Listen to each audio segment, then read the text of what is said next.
Narian, the hidden path by which some information in this world travels has confirmed your presence amongst the dwarves. I am put at ease. Give Kadasa my sincere regards. I have neglected that frozen land for too long. Regarding these writings, I'm surprised you were able to name the distinction of Drak Elrin and Drak Fane. Yet what you must further understand is that Drak Elrin is not merely an elevated dialect of the Dragon Tongue. While Drak Fane is their common language, and Drak Soon the language of the Rainborn, Drak Elrin is of a different order entirely. Over centuries of study since arriving on Terminus, the elves have learned that Drak Elrin is the signet tongue of the Dragon King himself. It is a fortified speech, overburdened with enchantment. We are not sure whether it is ever spoken aloud, but it is often called upon for reasons such as this. Simply, this is a language of unparalleled arcane encryption. Even this understanding was informed only by the inscriptions of the weathered boundary pillars that once marked each Rainborn's land, though that was long ago. Returning to the matter of this Dragon Accord, I trust you have labored greatly in your translation efforts, using the most talented scribes at your disposal. Yet I confess the copy you sent was imprecise. I must assume the document you have is not the original. However, to my surprise, these scribal errors proved serendipitously kind, for reasons that may not lead us down the path we had hoped for, at least not directly. Whatever is contained in this Dragon Accord must be of inestimable value. Surely it speaks of agendas beyond our perception. The lengths to which it is guarded by the ancient power of Drak Elring is staggering, with a grip far tighter than I could anticipate. My intrigue has been roused, and greatly so. In isolated efforts, with the help of our highest thaumaturge, I initially labored over the transcription you sent me to find the errors. As I began to correct them, the delights and maddenings of the true accord became manifest. Our first engagement left us toiling feverishly to keep the document intact at all, as it immediately transfigured into a tiny ball, heavy as a block of iron, though condensed smaller than a minor jewel. Laboring into the night, we were able to return the document to its proper form. Because of this unsettling event, I set about making a number of additional copies of the parchment. Yet I found such a bizarre turn had been played again. Even as I wrote the copies, if there existed more than two beside each other, the first inscription vanished entirely.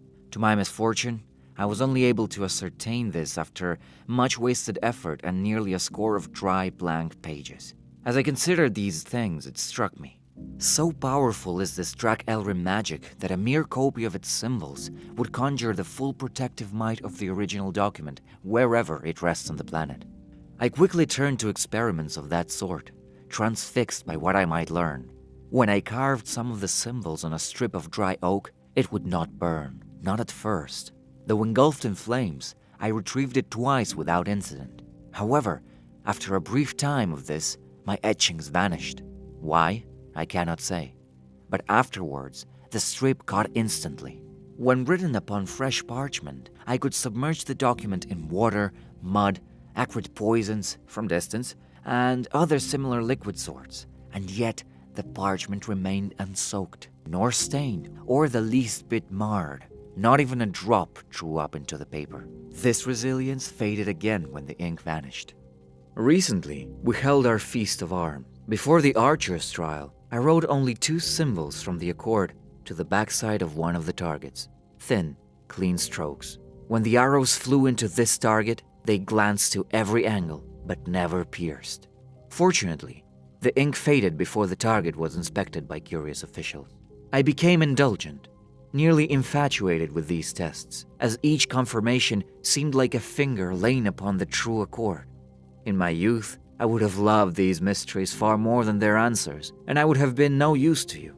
Graciously, I have lived long enough to know myself. My friend, I confess the dwarves may not aid you in this effort. In truth, I know they cannot.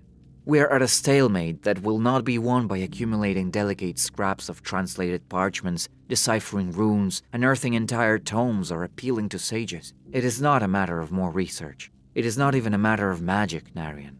It is a matter of not being a dragon. My words sound final, as they should.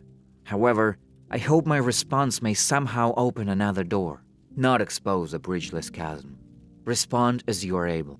I will be making the journey to the Remnant in your stead, though I have reasons beyond the Accord to seek them out. Upon my return, I must relocate closer to our city. My presence in council will be too necessary, as there are rumors of conflicts that may threaten every region, race, and realm. I am not certain of enough yet, but know this. The door by which you are free to exhaust yourself in this pursuit is closing. Be wise. Kaolyen Greyborne, 474 IH.